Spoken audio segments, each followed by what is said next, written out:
can really have. And all member states will be involved in contributing to the panel members, some candidates.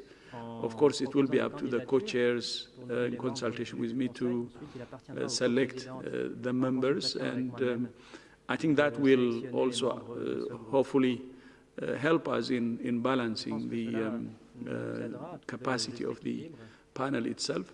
And there will be an independent secretariat.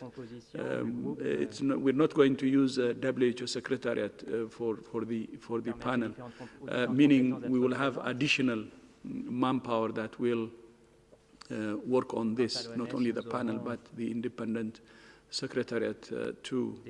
So we will do everything to balance it. But as the Independent Oversight Advisory Committee said, it's also our concern that the evaluation in the middle of the response could have some effect. But we will do everything to balance it in order to learn as we go. Thank you. Thank you, Dr. Tedros and Dr. Ryan. Our next question comes from Antonio Brioto of EFE, the Spanish news wire. Antonio, and please you're welcome to ask in Spanish if you prefer. Please unmute yourself and go ahead. Good afternoon. Can you hear me? Very well. Please go ahead. Okay. Yes, I will make my question in English, if I may. Les quería preguntar por los rebrotes aislados que se están produciendo, por ejemplo, en mi país, España, pero también en otras partes del mundo.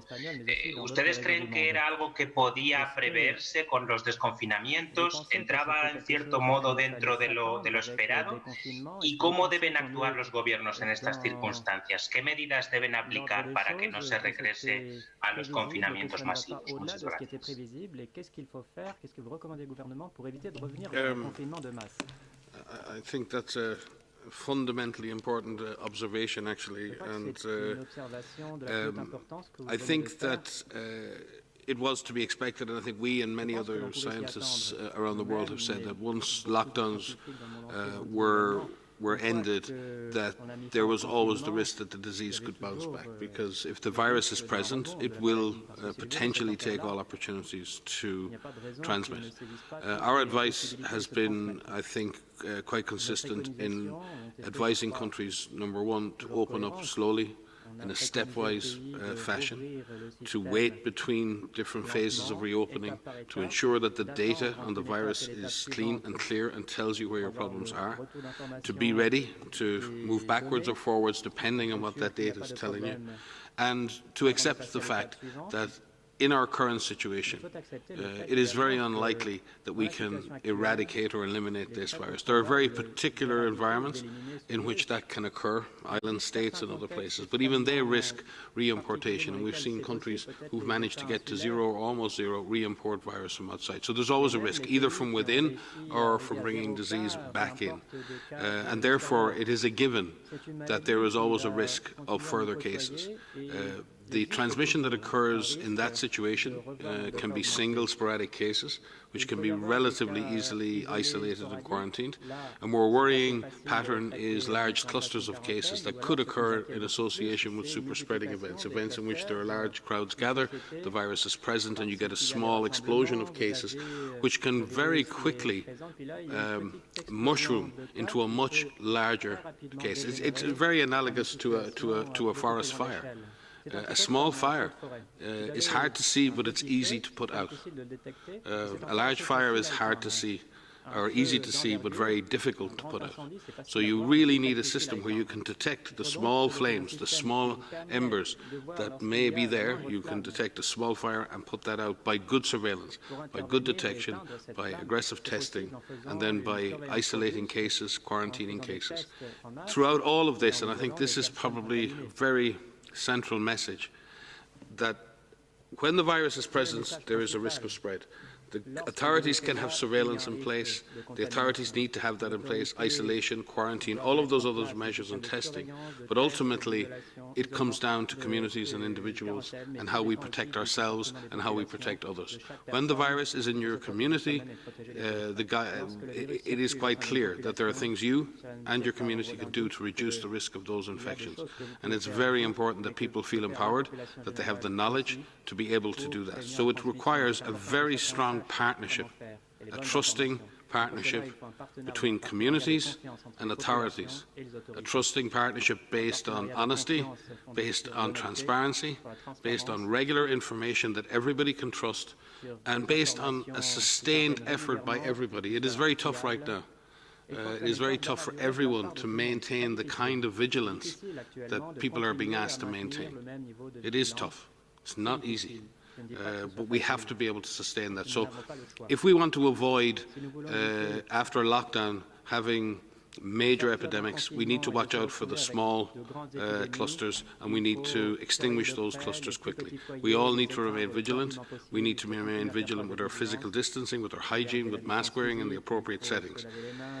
In that situation, we can potentially avoid the worst of having second peaks and having to have to move backwards in terms of lockdown. It is also, and you've seen this in a number of countries, are managing to deal with clusters and with flare-ups by having limited geographic lockdowns, locking down small areas in order to contain the disease. And I think it is a matter of scale. Countries can and should be able to contain the disease through those measures. We all want to avoid whole countries going back into total lockdown. That is not a desire that anybody has. But there may be situations in which that is the only option. But this is a fundamental question right now for everyone, for every community, for every society. It is going to require sustained effort. It's going to require a lot of trust. It's going to require clear messaging. It's going to require a huge investment in sustained public health effort and a massive investment in community empowerment and the capacity of us as individuals in our communities to act and to stay safe. Maria, you may want to add. Thank you, Mike. Yes, so I mean, as Mike has said, I think this is something we all need to anticipate, that there's the possibility that there could be a resurgence, there could be these small outbreaks. But I think what we have been advising is, in these situations, is to act fast, to act comprehensively. You know, use the public health infrastructure that you have in place. Many countries have worked incredibly hard to improve the infrastructure that's in place, to be able to find cases, test cases, isolate cases very quickly. And if they have symptoms, if they develop disease, to ensure that they are cared for appropriately in the appropriate facilities. To put contact tracing to the test. Carry out contact tracing as comprehensively as possible. Quarantine the contacts so that you break those chains of transmission. And inform the communities often, regularly, honestly, thoroughly, because the situation is evolving, and we know how quickly these embers can really turn into these forest fires. And with that hope that if restrictions need to be put in place, they're put in place temporarily. They're put in place in a limited geographic region, only to help, and that they're not put in place for long periods of time. But it is possible that these small outbreaks, that these small clusters can be prevented into being turned into large outbreaks. We've seen this time and time again. So it is possible. And as Mike has said, and as we have said, be part of the response. Everyone has a role to play. If you're asked to stay home, and you can stay home, please do.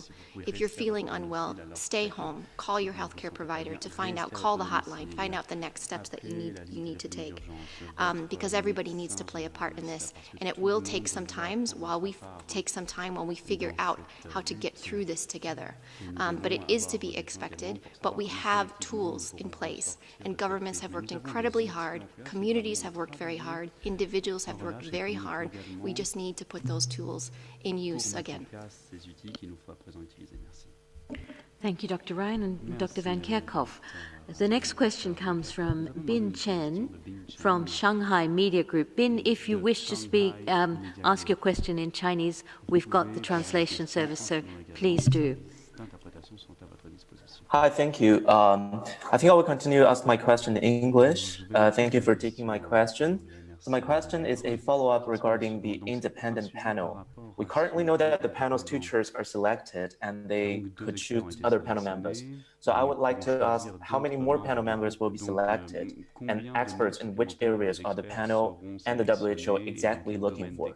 For example, policymakers, medical professionals, or specialists in public health. Thank you. Yeah, thank you. So the number of the size of the panel, there was some discussion, of course, but not yet decided, and the co-chairs will decide finally as they see fit.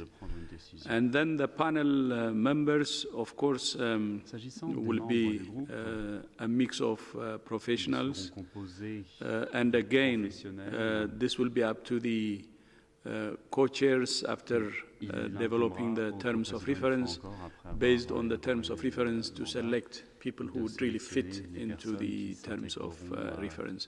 So these are things that are going to be done once the co-chairs start actually working on this assignment. Thank you.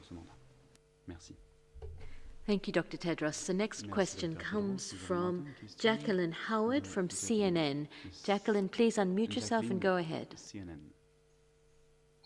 Yes, thank you for taking my question.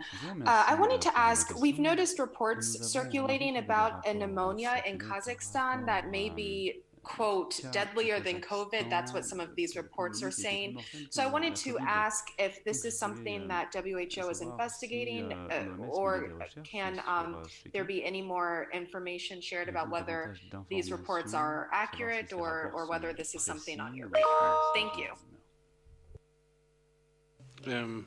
Yes, this is certainly on our radar, and we've been tracking COVID-19 across all of Europe, and particularly in the Central Asian republics, including Kazakhstan. On July the 5th, Kazakhstan went back into a lockdown as COVID-19 cases have actually spiked. The first lockdown was from March 16th until May the 11th. This second lockdown is expected to last 2 weeks. As of July the 7th, we have just under 50,000 cases reported from Kazakhstan, with 264 deaths. There are a number of explanations that can explain the reported rise in the number of pneumonias in Kazakhstan, and we're working with the authorities there to investigate.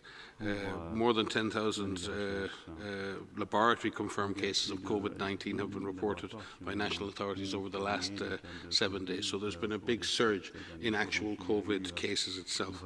We're looking at the actual testing and the quality of the testing to make sure that there haven't been false negative tests for some of those other pneumonias that have provisionally tested negative, and that is likely to be a major cause of this. That in many ways, many of these pneumonia cases will also be COVID-19. They just have not been diagnosed correctly. But again, that remains to be seen. And we're also working with the authorities there to look at X-rays and review X-rays and look at the patterns of the pneumonias to make sure that they're consistent with COVID-19. So while we believe that many of these cases will be diagnosed as COVID-19, we keep an open mind. We're working very closely with authorities. Our team on the ground is working very closely with the authorities there to track this and ensure that that is the case. There are clusters of atypical pneumonia can occur anywhere in the world at any time. It can be caused by diseases as wide-ranging as Legionella, chlamydia, influenza, and other things. So there are always other potential causes for clusters of atypical pneumonia, and we always keep an open mind until we have definitive diagnosis. But the upward trajectory of COVID-19 cases in the country would suggest that many of these cases are in fact undiagnosed cases of COVID-19. But as I said, we keep an open mind until we have an absolute confirmation of the diagnosis of these clusters. Thank you, Dr. Ryan. And now we have a question from Helen Branswell from Stat News. Helen, could you unmute yourself and please go ahead? Hi, thanks very much for taking my question. I think it's for Mike. Mike, could you give us an update on the Ebola outbreak in Equator province in DRC? Thank you. En RDC, qu'en est-il de l'épidémie d'Ebola? Yes, Helen, I will. And what we'll do is maybe pass to another question, and I'll come back on that because I want to give you some numbers. You're a numbers person, so I can give you the general answer, but I can give you maybe a more specific numbers-driven answer in a few minutes. So if you could take the next question, and I'll just pull out the numbers for Helen. Thanks, Helen. So I'll put you at the end of the queue, but we'll definitely come back to you. Okay, so now we have a question from Shoko Koyama from NHK Japan. So Shoko, could you unmute yourself and go ahead? Hi, Margaret. Can you hear me? Very well. Please go ahead. Okay, thank you for taking my question. So my question is regarding the airborne transmission. According to the scientific brief released yesterday, airborne transmission of the virus can occur in health care settings, and some outbreak reports related to indoor crowded spaces have suggested the possibility of aerosol transmission. Based on the evidence you have so far, do you recognize the airborne transmission as a realistic danger in our daily lives? And what's your recommendation to the general public? Thank you. So thanks for the question. And yes, so you've highlighted a scientific brief that we published yesterday on transmission of the COVID-19, of the SARS-CoV-2 virus that causes COVID-19. And in this scientific brief, it's not a guidance document, it's a brief which summarizes all available literature and evidence that we have about how the virus is transmitted, when the virus transmits between people as it relates to their infection, and what this means in terms of breaking chains of transmission. We look at droplet, we look at aerosol, we look at fomite, we look at fecal oral, we look at lots of different modes. And our attempt to do this is to consolidate everything that we know about this virus. It's not a systematic review, and there's new literature being published and being released every single day. So this is a living review. We call this a living review, which means it will be updated regularly. Within the brief, we talk about droplet and we talk about aerosol. Your specific question is about aerosol transmission. And aerosol transmission is one of the modes of transmission that we have been concerned about since the beginning, particularly in healthcare settings where there are known to be these medical procedures called aerosol generating procedures, where we know that these droplets can be aerosolized, which means that the particles can stay suspended in the air for longer periods of time. In those situations where the health worker is actually carrying out those procedures, and for people working in those areas, we recommend airborne precautions, which is a certain type of personal protective equipment for health workers. Outside of healthcare settings, there is the possibility that there could be aerosolized particles in specific settings like indoor settings where there are crowded conditions, where there's poor ventilation, and where people are spending prolonged periods of time. And so what we've seen is that there are some outbreaks that have been reported in these closed indoor settings with poor ventilation, which include what you had mentioned, the nightclubs, which have included choirs, fitness centers, where airborne transmission cannot be ruled out. In those outbreaks, there could also be the droplet transmission and fomite, the contaminated surface transmissions. What we are calling for is more systematic research to be done in these types of settings. So it's not just how and when transmission happens, it's the settings in which they happen.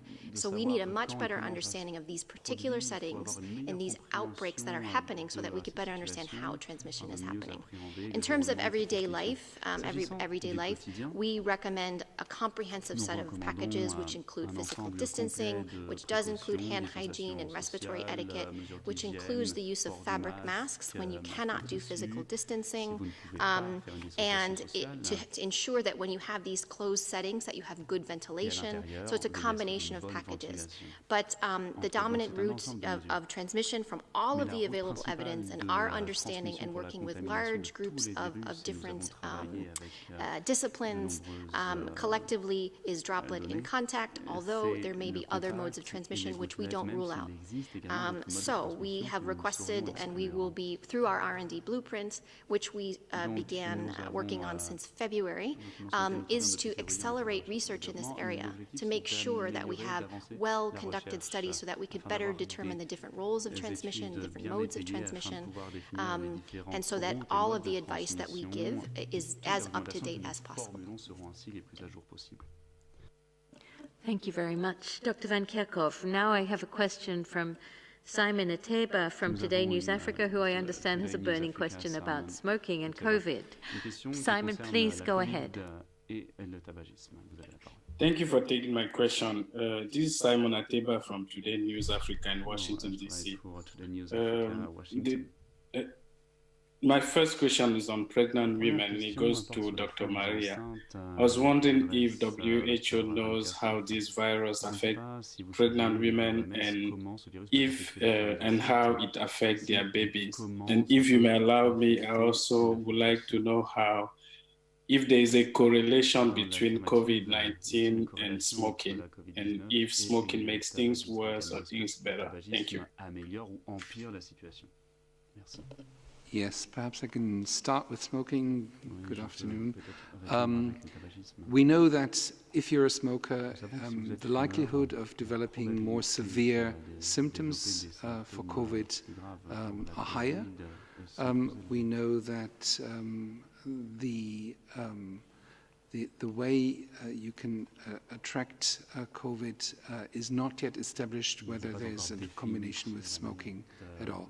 So what you can say is, if you're a smoker, you should stop smoking straight away because of the likelihood of having more severe symptoms. Do we take the second question? Okay. You snuck a second question in there. So, so thank you for your question about COVID-19 and pregnant women. Of course, we are always concerned about COVID-19 in any population, and of course, in particular, pregnant women. What we understand from the studies, this is something our clinical management team looks very closely at, and within our clinical guidance, we have specific recommendations for pregnant women. We understand that among women who are pregnant, they don't seem to develop a different type of disease than women of the same age who are not pregnant.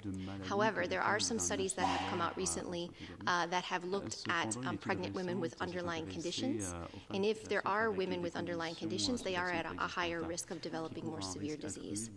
And so this is something we need to ensure that we keep a close eye on, and ensure that pregnant women have the right care throughout their pregnancies. Thank you very much, Dr. Van Kerkhove. So now we have a question from Jamil Chaid. Jamil, please go ahead with your question. Yes, can you hear me, Margaret? Very well, please go ahead. Very good. Thank you very much for taking my question. We have seen in the last couple of days President Bolsonaro taking proudly his chloroquine. My question to you, did anything change in terms of studies, or are you still sticking to the point that actually this drug, at least so far, has not shown any kind of evidence in terms of science? What is your position in terms of taking chloroquine, not to reduce medical hospitalized days, but as, for example, President Bolsonaro is taking at the moment? Thank you very much. It's difficult to comment on any specific individual use of hydroxychloroquine, and we have said many times previously that hydroxychloroquine should be used in the context of COVID only under strict medical supervision, and we would assume that is the case in this case. The findings regarding hydroxychloroquine for hospitalized patients do not demonstrate differences in mortality, although there are lots of different different studies out there, and at present, WHO does not advise its use in hospitalized patients on the basis that the drug has not clearly demonstrated a benefit to those who take it.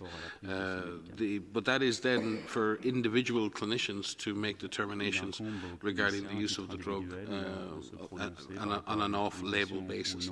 We can only report what we see from randomized controlled trials and other observational studies, and in the end it is for national authorities to determine what the use of the drug is in their context, and it is then obviously for the use of for individual clinicians to decide on how to use that knowledge in the treatment of their patients. Thank you very much, Dr. Ryan. And I now have a question from Gabriela Sotomayor. Gabriela, please unmute yourself and go ahead. Hola, ¿qué tal? Muchas gracias por tomar mi pregunta. Yo quisiera saber cuál es el forecast, o sea, el pronóstico para México en estos momentos de la pandemia. Siguen aumentando los casos. Esta semana se registraron más de 6,000 casos diarios. Ayer, más de 7,000 en un solo día.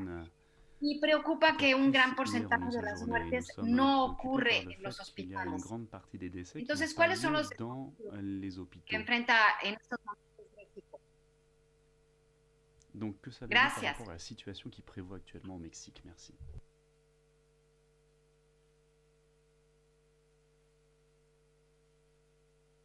Right.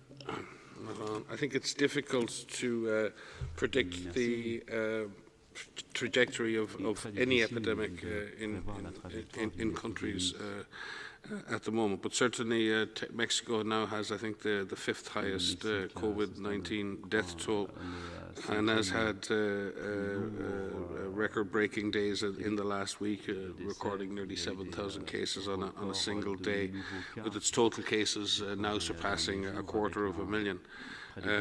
Mexico at the same time is in the process of reopening, and in that period the number of cases has increased significantly. And again, this is a pattern we've seen in many other countries. Opening economies in the midst of intense community transmission can lead to an acceleration of cases. That is not unique at all to the Mexican situation. And Mexico, like other countries, is balancing the demands of communities to get back to work and to be able to earn livings with the significant risk of increased and intensified and accelerated COVID transmission.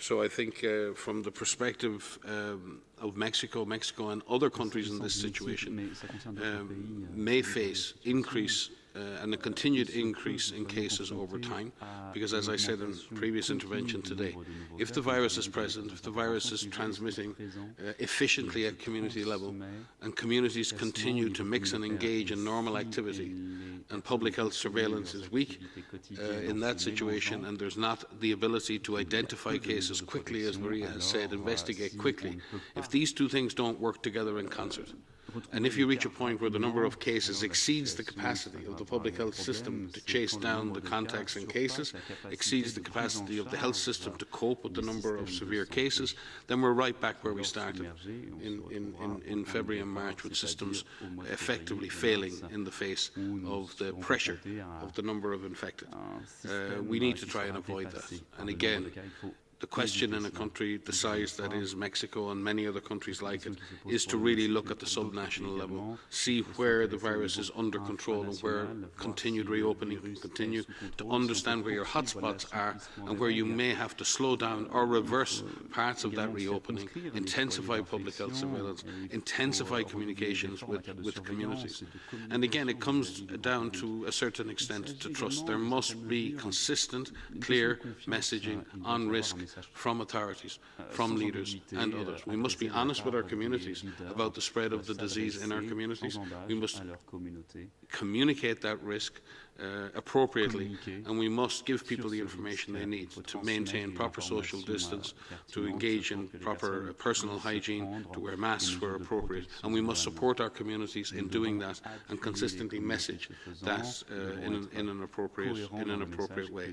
Again, it is difficult for countries, especially when the individual economic consequences to individual families are negative. If you cannot go to work and you cannot earn money and you cannot feed your family, there is a huge consequence from that. And we fully understand the pressures that people themselves are under, and we fully understand from that the pressures that governments are under. But we have to find a way to balance these two important issues. We have to find a way to balance the COVID-19 acceleration against the economic reopening, because it's very, very clear from a number of countries that opening in a situation where you have intense community transmission and weak public health response leads to a difficult situation that may push a whole country back in terms of the progress that it makes.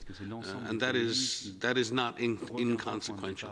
And blind reopening, not associated with a careful stepwise process based on data, based on open communication, may not lead to where anybody wishes to go in any country, Mexico included.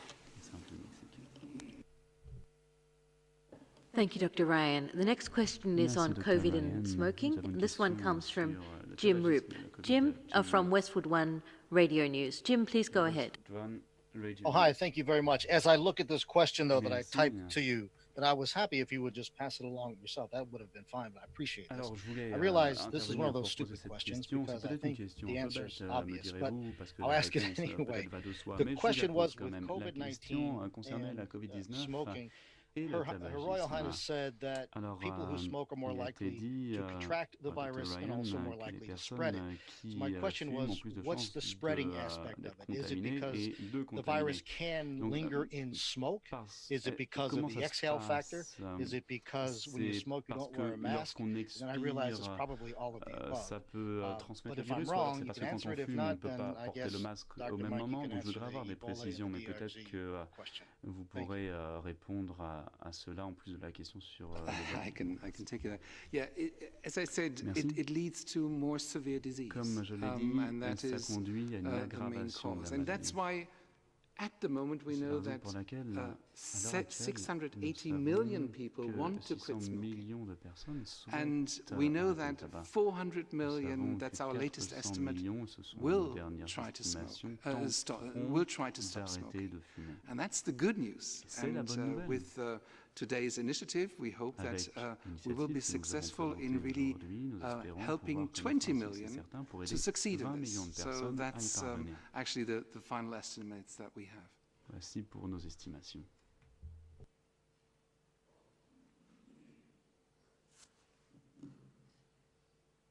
Thank you very much, Dr. Kresch. I now have a question from Kai Kupferschmidt, and then we'll hear answer Helen's question. Kai, please go ahead. Vous avez la parole. Thanks. Actually, my question has already been asked, so let me use the chance to just ask about how the way forward is looking in terms of treatments. I mean, we obviously have some negative results on some experimental treatments. Is it becoming clearer what the next ones are that need to be tested? Because I think we're kind of getting to that second phase. J'ai l'impression que maintenant on passe à une deuxième phase. Qu'en sera-t-il? Well, I can start, and je vais commencer, et peut-être que Mike pourra compléter mes propos parce que c'est une très bonne question, une question d'envergure d'ailleurs. Dans le cadre de notre réseau sur la prise en charge clinique, mais aussi pour le cadre du schéma directeur sur la R&D, il y a énormément de molécules qui sont en train d'être évaluées avec des essais cliniques. Il y a des essais à petite échelle et puis il y a l'essai d'envergure qui est l'essai Solidarité, qui est en cours. Avec le réseau clinique et les partenaires de recherche et développement, nous nous attachons à travailler avec ces personnes qui effectuent ces essais cliniques pour suivre leur travail en temps réel. Parce qu'il y a beaucoup de groupes de recherche qui sont de petite taille et parfois il est possible de combiner les données émanant de telle et telle étude pour répondre plus rapidement à une question. Je n'ai pas de détails sur quel sera le prochain traitement mis à l'épreuve, parce que ça c'est la question à 1 million, mais il y a énormément de produits thérapeutiques qui sont en cours de développement, qui auront peut-être une utilité pour différents aspects de la maladie. Certains sont préventifs, d'autres éviteront les décès, mais il y a une quantité extrêmement importante de molécules qui font l'objet d'essais cliniques à l'heure actuelle. Mike Ryan. Je pense que vous avez tout dit. Les praticiens cliniques qui se sont réunis la semaine dernière lors du forum sur la recherche partageaient cet avis. En fait, il existe énormément de traitements aujourd'hui pour d'autres maladies qui pourraient éventuellement fonctionner dans une certaine mesure, and being able to pick the best of those candidates and bring them into the solidarity and other trials is very important. And that's why the solidarity, recovery, and discovery trials were designed as multi-arms. They allow us and other partners in the UK, France, and other places across many, many countries to bring in new drugs into that armory of potential drugs.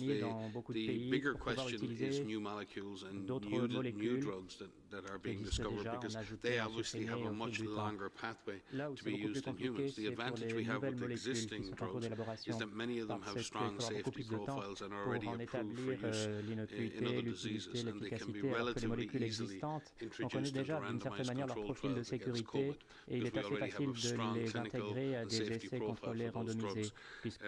Other drugs, new molecules that are developed, have to go through the whole rigor of the scientific, the safety discovery process, and it takes much longer to bring those drugs into randomized control trials, because they have to go through primary safety studies first. And that does slow down the process by which those molecules become available. But as Maria said, there are many, many, many of those molecules currently in development. And there are other treatments like hyperimmune globulin, which are clearly already being used in trials, and we also have monoclonal antibodies which I think show some great hope. We've certainly used monoclonal antibodies to very, very good effect in Ebola. On a vu que les anticorps monoclonaux avaient un effet extrêmement positif contre l'Ebola au Congo.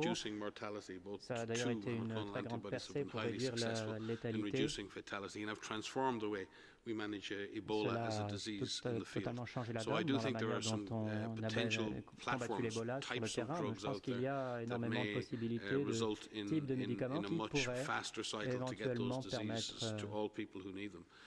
But again, it's a complex area, and what we're really, really pleased for is the level of collaboration between institutes, between clinicians, between hospitals, between every different kind of physician, doctor, nursing organization out there. And we've seen today fantastic information summarized on the neurologic impacts of these diseases. We've seen other fantastic summaries of the cardiovascular impacts. And what we're seeing, I think, is one of the fastest accelerations of knowledge of the pathophysiology and the impact of this disease. And that in itself is providing very interesting insights for what we're treating. So when we look at a drug like dexamethasone currently in trials, we can attack this virus in two ways. We can attack the virus by treating the virus, in that sense trying to use drugs that will impede the virus's capacity to hurt us. But we also can treat the impact of the virus by modulating the immune response to the virus at certain stages, which prevents our systems overreacting and dampening down inflammation. We also need to look at various other interventions underway using statins and other drugs that may prevent some of the blood clotting impacts. So we either have to manage the virus itself or treat the virus itself, or the consequences of having the virus. And there's a tremendous amount of good work underway in that. And the more we understand the disease and its impact, the more we can design treatment pathways and options to be used in future. So I'm very hopeful in terms of the levels of collaboration and the levels of innovation that are underway. And I'm very confident that we will find therapies over time. And I think it bodes well for the future of emerging diseases in general, in general for our ability to collectively deal with pandemics. One of the most important things in dealing with a new disease is to gain an understanding of how that virus or how that disease operates in the human body and understand how it impacts human organs, how it spreads, and how it affects the immune system. The more we understand that, and the more rapidly we understand that, the more we create the space for the innovators in the pharmaceutical and the pharmacology side of things to develop the countermeasures that we need. So actually, while we're desperately needing more therapies, I believe the world probably at this point could not be doing more collectively in order to develop those countermeasures that we need. Élaborer les contre-mesures nécessaires ne pourrait pas être plus élevé. Pour vous donner un exemple précis des solutions scientifiques dans l'essai Solidarité, le Dr Janet Diaz en a parlé l'autre jour. Nous essayons de mettre en place un nouveau modus operandi pour la coopération avec beaucoup de médecins qui travaillent sur telle et telle molécule. Nous essayons de mettre en commun ces informations. Au fur et à mesure que les données arrivent, nous faisons une analyse prévisionnelle pour comprendre comment fonctionnent ces molécules, pour adapter nos orientations si besoin est au cours du temps. Et ça, c'est un nouveau modèle de travail, c'est une nouvelle manière de faire. C'est la contribution incroyable de l'essai Solidarité à mieux comprendre comment tout cela fonctionne et avancer petit à petit. En tous les cas, nous sommes extrêmement reconnaissants à tous les acteurs qui ont accepté de faire cela.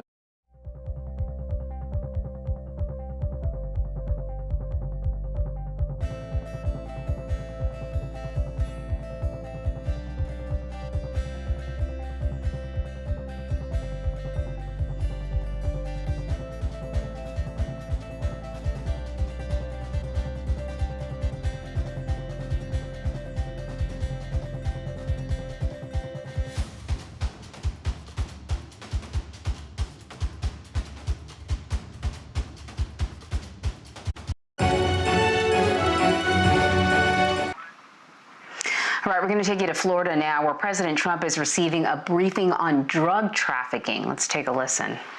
Doing down here, and many, many others, leaders and military geniuses and people that do a fantastic job.